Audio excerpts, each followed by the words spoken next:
Beginning, the mission that went wrong. The mission had been straightforward, at least, that's what the Alliance assured me. I'm Commander Ethan Vance, a human officer tasked with exploring the uncharted system Zithron 4, a cluster of planets rumored to contain rare energy crystals. The Alliance had strict protocols, scans, environmental assessments, and immediate reporting. I was confident, experienced, careful, and yet something went catastrophically wrong. Our shuttle, the Intrepid Dawn, was hit by an unexpected energy storm, a swirling mass of plasma and electromagnetic pulses. Systems failed. Communications went dark.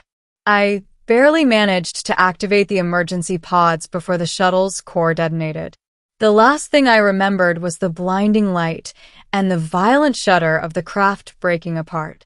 When I opened my eyes, I was on an alien world unlike any I'd seen. The sky shimmered with violet and gold clouds, and jagged crystal spires jutted from the ground. I was alone, or so I thought. First encounter. As I stumbled across the alien terrain, I sensed I was being watched. A soft, melodic hum echoed from behind a crystalline formation. I froze. Then she appeared.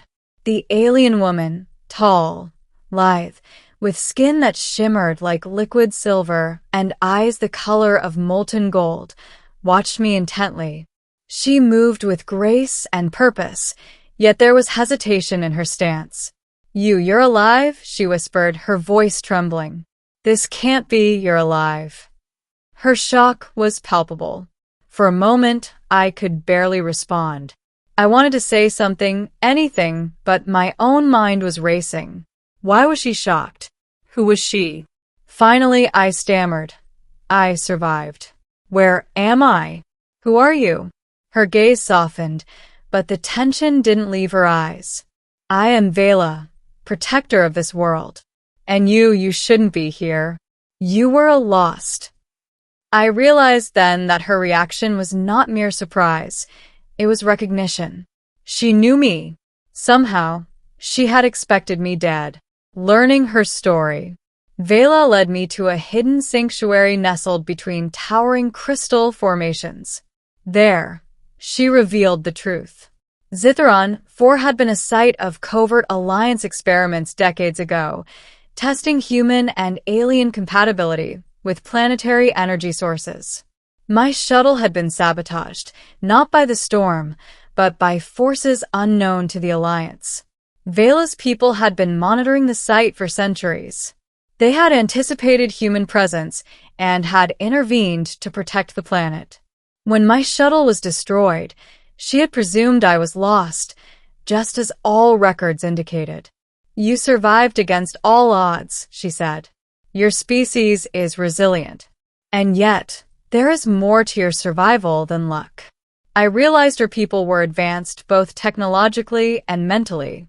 Their abilities to manipulate energy fields and perceive outcomes far surpassed human comprehension.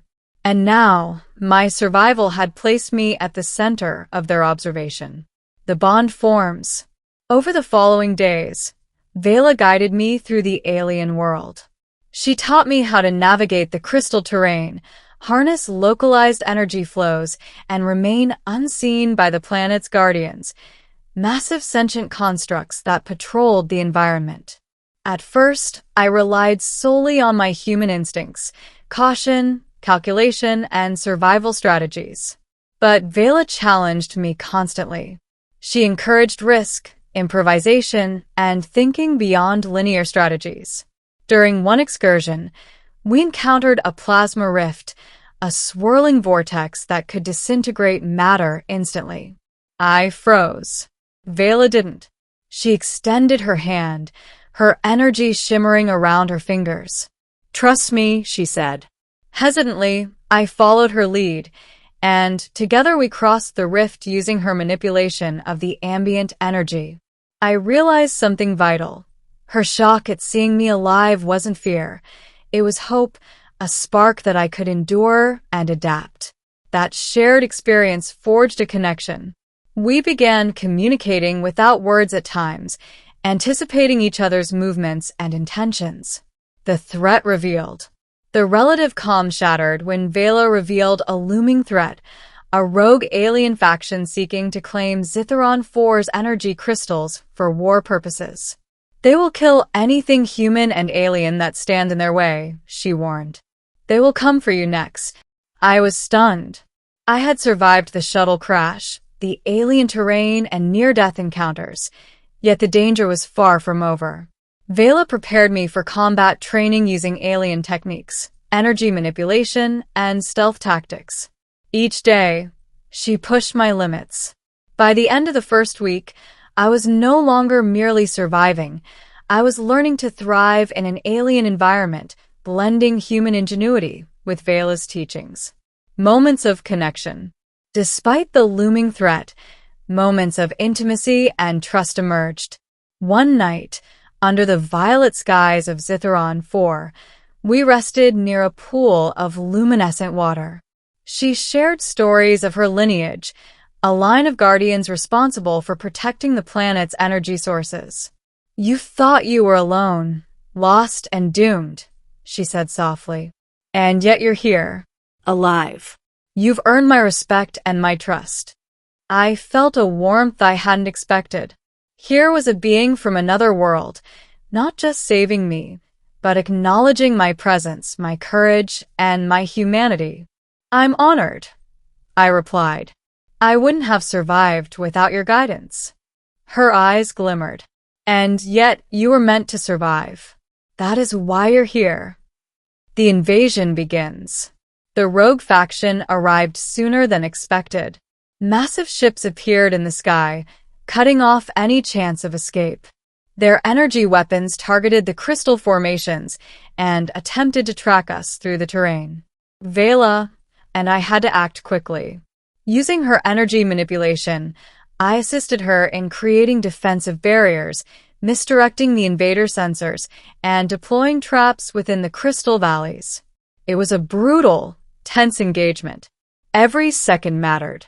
I relied on my human reasoning, predicting enemy tactics, while Veyla's instincts and alien abilities allowed us to anticipate and counter their moves. At one point, a plasma cannon nearly struck me. Veyla reached out, extending her energy shield. Hold on, she said. Her voice wasn't commanding. It was steady, guiding, protective.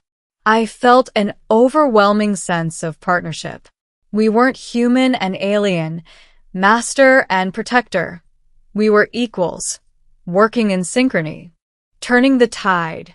Through daring maneuvers and careful coordination, we managed to disable the invaders' primary ship using the planet's energy crystals as amplifiers. The rogue faction, surprised by the combined human-alien tactics, retreated. The battlefield was quiet. The crystal spires glowed faintly, reflecting our exhaustion but also our victory. Veyla looked at me, her golden eyes full of unspoken emotion. You survived what no one thought possible. You were more than I imagined. I smiled, realizing the depth of what had transpired. My survival had not been luck. It had been resilience, adaptability, and the bond forged with an alien woman who had once assumed I was lost forever. The final revelation. With the threat neutralized, Veyla revealed the ultimate truth. The Alliance had underestimated Zithron 4 and the potential of its inhabitants. My survival and partnership with her were not accidental. They were part of a larger plan to bridge human and alien collaboration for future interstellar missions. You were chosen, she said softly, not for your strength alone, but for your courage, judgment, and ability to connect. That is why you are alive. I realized that every moment of shock, challenge, and risk had prepared me for this partnership. I was no longer just a survivor. I was a symbol of what humans could achieve when trust and cooperation transcended species. Ending. Bond beyond worlds. As the sun of Zithron 4 set, painting the sky in fiery hues, Veyla and I stood together atop a crystal spire. You are alive, she whispered again, though this time it was a statement of acknowledgement, not disbelief. And you are my equal. I took her hand. And I trust you. More than I've ever trusted anyone. For the first time, I understood the full scope of our journey. The mission, the crash, the danger. It had all led to this moment. Two beings from entirely different worlds, bound by trust, courage, and shared experience. The alien woman who had once been stunned to see me alive had become my partner, my guide, and my equal. And together, we looked out at the stars, ready for whatever the universe had in store.